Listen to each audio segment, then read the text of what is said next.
नमस्कार, सुनीताज किचनमध्ये आपले स्वागत आहे। भाजीसाठी मी हिरवं वाटण बनवणार आहे। कोथिंबीर घेतलेली आहे, छानपैकी स्वच्छ अशी धुवून। 15-20 लसणाच्या पाकळ्या, 3 हिरव्या मिरच्या, अर्धी वाटी कढीपत्ता आणि थोडंसं आलं।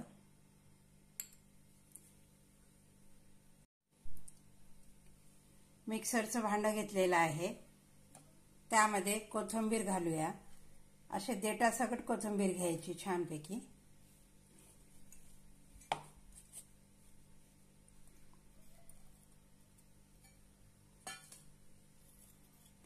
त्यामध्ये मिरच्या टाकूया, थोडेसे कट करून घेऊया।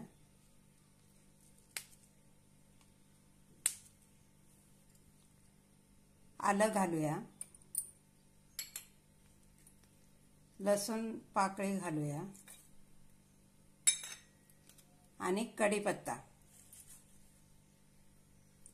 आता हे आपण छानपैकी मिक्सरला बारीक करून घेऊया। मस्त असं आपलं हिरवं वाटण तयार झालेलं आहे। छानपैकी मी मिक्सरमधून बारीक करून घेतलेलं आहे। आता आपण काढून घेऊया। हे वाटण कोणत्याही भाजीमध्ये घालता येते आणि छानपैकी 8-10 दिवस टिकते।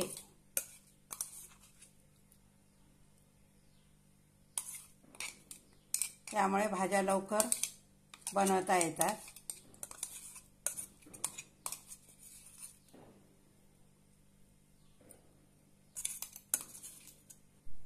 मस्त असं आपलं हिरवं वाटण तयार आहे। कोणत्याही भाजीमध्ये घालता येते। हा व्हिडिओ आवडल्यास लाईक आणि शेअर नक्की करा। धन्यवाद।